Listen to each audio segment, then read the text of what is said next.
Air vice marshal Eric Gordon Hall ये एक ऐसा मसीही नौजवान ऑफिसर था जिसने 1965 की जंग में एक नामुमकिन मिशन न सिर्फ तरतीब दिया बल्कि उसे मुकम्मल तौर पर बाया तकमील तक भी पहुंचाया, जिसको देखकर पूरी दुनिया हैरान थी।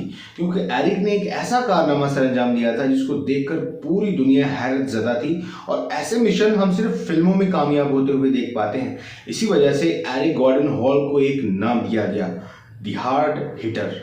1965 की जंग एक ऐसी जंग थी जहां पर मुल्क के बच्चे बच्चे का खून गरमाया हुआ था और अपनी फोर्सेस के बैक हेड पर खड़े थे उन्हें मॉरली सपोर्ट देने के लिए। इस वजह से पाकिस्तानी फोर्सेस ने ऐसे ऐसे कारनामे सर अंजाम दिए जिन्हें रहती दुनिया तक सुनहरी रूप में लिखा गया है और उनको याद भी रखा जाएगा।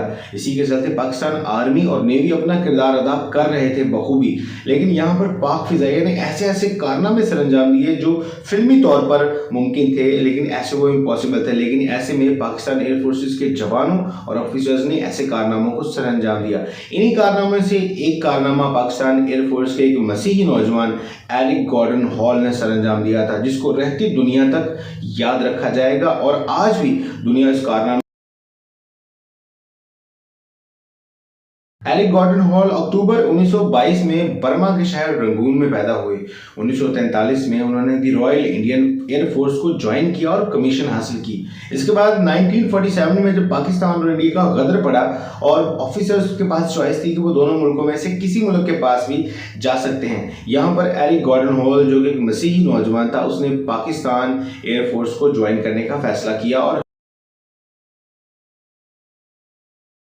गॉर्डन हॉल को पाकिस्तान रॉयल एयरफोर्स का इंस्ट्रक्टर तैनात कर दिया गया, जहां पर उन्होंने जवानों और ऑफिसर्स की शानदार तरबियत की।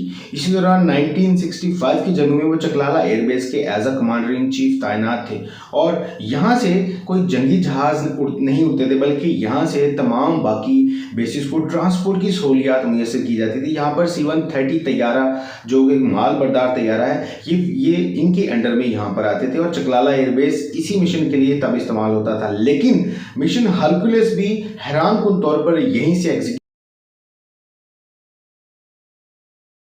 अब मसला ये दरपेश था कि 1965 की जंग में पाकिस्तान का एयर डिफेंस बहुत ज़्यादा कमज़ोर था और पाकिस्तान के पास बहुत कम तैयारे थे, लेकिन उनमें से भी बहुत सारे तैयारे टेक्निकल इश्यूज की वजह से ख़राब हो रहे थे जिनकी रिपेयरिंग का काम चल रहा था। लेकिन बाकी तैयारों के लिए इंडिया में घुसना नामुमकिन नज़र आ रहा था, क्योंकि BRP नहर के उस पार दुश्मन के 72 तैयारा शिकन तोप चांबाजी के साथ खड़े थे जो एंटर होते ही तैयारों को उड़ा देते थे। इसलिए पहला मिशन ये था कि रात के वक्त इनको अटैक करके तमाम के तमाम को तबाह बर्बाद कर दिया जाए, नेस्तो नाबूद कर दिया जाए, ताकि पाकिस्तान एयरफोर्स की कार्रवाई इंडिया में आगे जाकर मुस्तकिल तौर पर काम कर सके।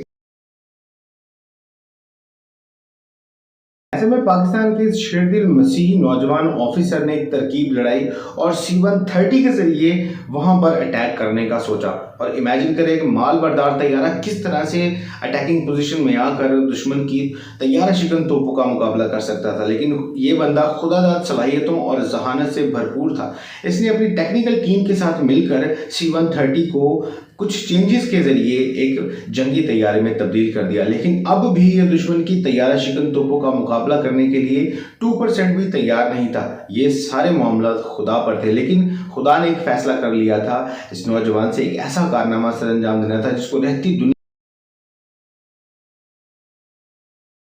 इतनी तैयारी और प्रैक्टिस के बावजूद ये मिशन खुदा पर था। इसमें रिस्क सबसे ज्यादा और कामयाबी ना होने के बराबर थी। लेकिन इसमें एरिक गॉर्डन हॉल ने अपने 5 जवानों की टीम के हमरा BRP नहर पर हमला कर दिया और दुश्मन के 72 तैयारा शिकन तोपों को पिघलते हुए लोहे में तब्दील कर दिया और अपने मिशन को कामयाब करके बाहिफाजत अपनी पूरी टीम के हमरा एयरबेस पर वापस लैंड हो गए। दुश्मन ने बहुत सारे दावे किए कि उन्होंने दुश्मन पाकिस्तान के C-130 को गिरा दिया है, लेकिन वो सारे बाद में झुठला दिए गए और झूठे साबित भी हुए। और 1965 की जंग में इसके अलावा भी एरिक गॉर्डन हॉल ने बहुत सारे मार्कों पर फ्रंट फुट पर मिशंस को लीड किया और उन्हें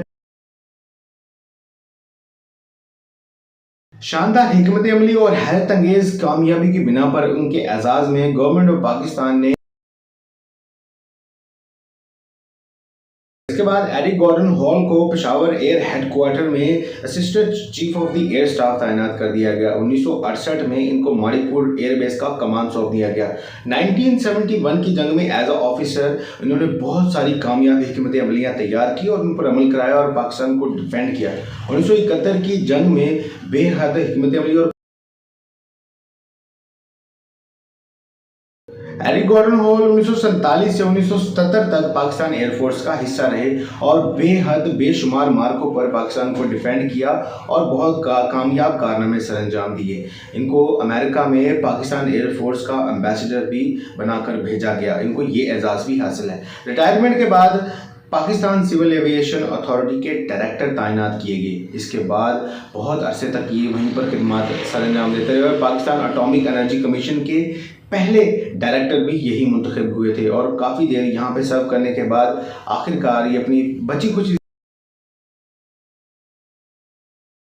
और 17 जून 1998 को अपने खालिक हकीकी से जा मिले। मैरीलैंड का ग्रेवयार्ड में इनको शान शौकत के साथ और मुकम्मल फौजी एजाज़ात के साथ दफन किया गया। इनकी खिदमात और इनके कारनामों को हमेशा के लिए याद रखा जाएगा, ये दावा किया जाता है पाकिस्तानियों की तरफ से। लेकिन किसी भी कॉन्टेक्स्ट, किसी भी बुक में सिवाय चंद एक दो प्लेटफॉर्म्स हैं जहाँ पर जिक्र किया जाता है, वहाँ पर इनका मजबूरन जिक्र आ जाता है। उसके बावजूद आप किसी बुक में, किसी कॉन्टेक्स्ट में नहीं देखेंगे। आज किसी भी स्टूडेंट से आप एरिक गॉर्डन हॉल के बारे में पूछेंगे तो वो आपको मुश्किल से ही बता पाएगा कि वो एरिक गॉर्डन हॉल को जानता भी है नहीं। हालांकि 1965 की जंग बच्चे को याद है, लेकिन 1965 की जंग के सिर्फ चंद हीरोज़ के अलावा जिन्होंने बहुत बड़े बड़े कारनामे सरअंजाम दिए थे और वो मानते भी हैं हम, लेकिन ये भी उन्हीं हीरो में से टॉपर थे। लेकिन इनको याद रखना मुनासिब नहीं समझा जाता। क्यों?